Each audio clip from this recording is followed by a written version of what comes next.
Okay, class. Our lesson for today is Jazzy's Tipid Tips. So I'm only gonna give you 3 for now.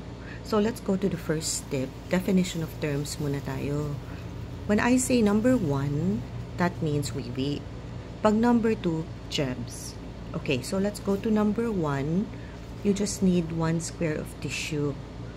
Fold, wipe, fold, hanggang sa ganito nakaliit at hindi na pwede. So, sa kanya na itapon. Now, for number 2, you just need 3 squares of tissue. And same process pa rin. Fold, wipe, hanggang sa hindi na rin pwede at sa kanya itapon. Now, we're talking about 2-ply or 3-ply here. Paano kung 1-ply? Paano kung basa, igit?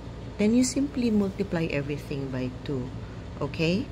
So let's go to tip number 2. These tubes or bottles, they may feel empty or they may sound empty, but they're not. Actually, marami pang laman yan sa loob. So what you do is, you just cut this into 3. Yes. Scrape what's left from the middle, add it to the bottom. Scrape what's left from the top, add it to the bottom, and the top will serve as the cover. So, from this to this. O, di ba ang cute? Tapos, matilok pa ninyo, tipid kayo, right? And for this bottle, actually, huwag nyo itapon. Buksan nyo lang, marami pa yung laman sa loob. Tsaka, magagamit nyo to kasi instant arenola to. Tingnan nyo. See? Arenola. Why? I have twin boys. You know how boys are. Kahit may pointer yan, hindi ko maintindihan bakit kalat yung ihi. Kahit saan-saan na pupunta. Diba? Eh, ba't ko bibigyan ng arenola na malaki ang butas? Bigyan ko nito. Kasi, look, it's perfect. Shoot, ihi, drain, wash, reuse. O, diba? Instant arenola nga. Tapos, you can leave 1 in the car just in case traffic. You can leave 1 in every room in case tamarin sila or in the middle of the night, they need to pee. They need to do number 1. Okay? So, last tip for the day natin. Yang Maricondo nyo, wala-wala na sa kuha. Kasi bago pa yan siya sumikat, ginagawa ko na yan. Mag-organize, mag-sort, magtipid. Okay? Ano ba sabi ni Marie Kondo?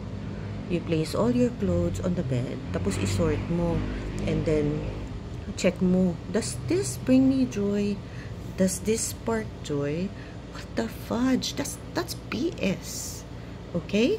So, do it the Jazzy way. What's the Jazzy way? 3 basic colors lang. Black, beige, white. That's it. 1 of each. I only have 1 pair of flat shoes, 1 pair of heels, 1 pair of sandals, and all in beige. 2 pairs of slacks, black and beige. 1 bag. That's it. Diba? So, tipid ako. In terms of personal expenses, ganyan lang kaliit ang personal expenses ko. Because I don't need to buy new clothes, new stuff all the time. Saka lang pang masira. And the good thing is, since maraming nagbibigay din ng mga bags and clothes, so wala talaga akong gastos na. 'Di ba? But wait, when I was in elementary, akong papa sa sobra ko kuripot, wala jud ko palitig sapatos, hantod sa di maguba. And unfortunately, tibay kay itong sapatos, wala jud siya naguba, hantod sa namatay na lang akong kuko sa tiil. So, yan, masyadong na extreme yan. So, syempre, pag hindi naman kasya, saka nang bibili ng bago. Pero, ultimately, tipid pa rin. 'Di ba? Tipid.